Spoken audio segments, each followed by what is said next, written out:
Okay, so now I've got the Tampa Bay Buccaneers, Tom Brady-aneers, damn, Buccaneers. Draft reaction. I'll look at each pick, give my thoughts, and give it all right to the end. So let's just get straight into it. Shut your mouth. So Drew Tryon was their first pick, last pick in the first round. I liked it. I like looking to the future, especially when your team doesn't have a lot of needs. I mean, pretty much none. You can maybe improve the secondary or the receiver O line position, but that's kind of it. So I did like Joe Tryon pick, kind of future replacement for Jason Pierre-Paul on the edge rush position, and especially with Joe Tryon, very high upside player who's just really good athlete and definitely needs to learn behind a good defensive line and just probably isn't ready to start and like play a significant amount of snaps straight away. Like I think he will get snaps definitely, like rotational type player, and who knows what happens throughout the season. Maybe he impresses more than like Jason Pierre-Paul, or he gets injured and Joe Tryon just comes in and is really good. I think he can definitely do that. Just kind of a raw prospect so far. I think he can definitely, if he widens his pass rush like ability, then I think you could see him being a really good pass rusher in the league. So I like the pick. And then they took Kyle Trask, quarterback from Florida. Yeah, I can't say I was surprised by the pick. I mean, I guess I was a bit surprised that they took a quarterback, but I didn't mind it. You got Tom Brady. He still wants to play for quite a while. I mean, I think he's probably going to play until he's like 50 something. Like, he seems like he can, unless something big happens. But I do like taking Kyle Trask to like take a shot on him. He can learn behind the best quarterback of all time, aside from Drew Brees, of course. Um, don't at me. Drew Brees, best quarterback of all time. And Kyle Trask, yeah, learns behind Tom Brady, one of the best quarterbacks of all time. I think he just has massive upside with that. Big arm, kind of similar to Tom Brady, just kind of a pocket passer, not really going to run much. So I did like it. Wasn't my favorite quarterback after, like, from the people that were on the board. Like, I prefer Davis Mills. No, I don't think I prefer Davis Mills. I prefer Kellen Mond. I would have preferred Kellen Mond, but I guess Kyle Trask more of a developmental player. And then it took Robert Hainsey, the guard, tackle, center, rotational, versatile player from Notre Dame. I like the pick. I think, especially if injuries happen on that O line, you really need players to step in, especially when to make a run at the Super Bowl. If your O line just falls apart, then that's really bad. So I think getting a player like Robert Hainsey, who can play guard, tackle, and center if something happens, I think he can play them all at a pretty high level.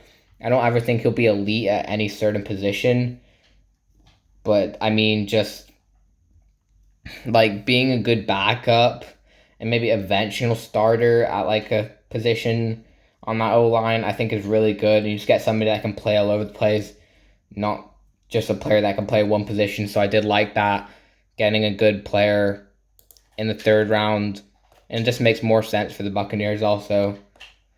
And then they took Jalen Darden. Jeez, man. All their picks pretty much has been good picks so far. Just the Bucks get better and better. I don't get it. It's so annoying, especially being a Saints fan.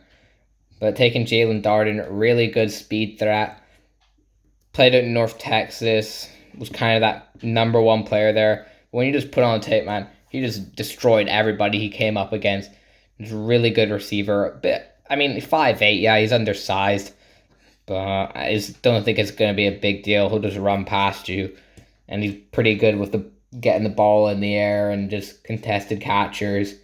He's a good player, man. And fourth round, really good pick for the Buccaneers. He's probably not going to play a bunch straight away. He might come in for like some shot plays, or like if Antonio Brown's injured, or you never know what's going to happen. He could definitely get a lot of playing time. And then they took KJ Britt, linebacker Auburn. Yeah, just good run blocking. Not run blocking, he's not on the offensive line. Run defending linebacker. Nothing else. Like, he's not really going to be a good pass coverage linebacker. You kind of already got your two linebackers also. But when they do bring in a third linebacker, like KJ Britt would probably be it, then I think that's really good, because he's just kind of, probably what he's going to be in the league. Like, I don't think he's ever going to be a starter. And he'll be a good special teamer, definitely. So That's also good for them if they just get some really good special teamers straight away. Then also his feet kind of just get stuck. Like it seems like he's just not very shifty in the pass coverage game. Like he's not really gonna do much, to be honest. He'll just be a really good run stopper and special teamer, so I didn't mind it. Especially a team that doesn't have a lot of needs. And then I took Chris Wilcox from BYU. Yeah, just big corner, really, pretty much. They're kind of just getting as a good special teamer, I think, at the 7th round also, who can just, like, kind of get in. Good depth player also. You do need depth in that secondary because it's a very valuable position. And Chris Wilcox, 7th round, probably about his range. Maybe an undrafted player, but I quite like it. Pretty decent pick in the late of the 7th round. And then with the last pick in the draft, they took Grant Stewart, linebacker, Houston. I mean, he wasn't the best linebacker on the board. Definitely like Dylan Moses went undrafted and stuff like that. And there were some other players that I would have preferred. But again, a really good special team. I think he could be better than KJ Britt, personally. Like, because Grant Stewart is a really good athlete, and KJ Britt just isn't really that, and kind of fits more of what they like to do in the league right now, because he's got pretty decent coverage and is also a good run defender, so he's kind of just a more complete player. So I do like that. In the 7th round also, you're kind of just picking best players available, and they probably just did that off of their board, and I do like Grant Stewart. He's a pretty decent player and could probably rush the passer at some points, also be a good blitzer, so I like it for the Buccaneers. So yeah, that was kind of their draft. Pretty decent. Their first 4 picks were really good picks. Like, whatever they done after that doesn't really matter that much because their first 4 picks were just that good. But then if you are talking about the last 3 picks, I didn't mind Grant Stewart just as a player that can come in for pass coverage, snaps sometimes, be an amazing special teamer, definitely.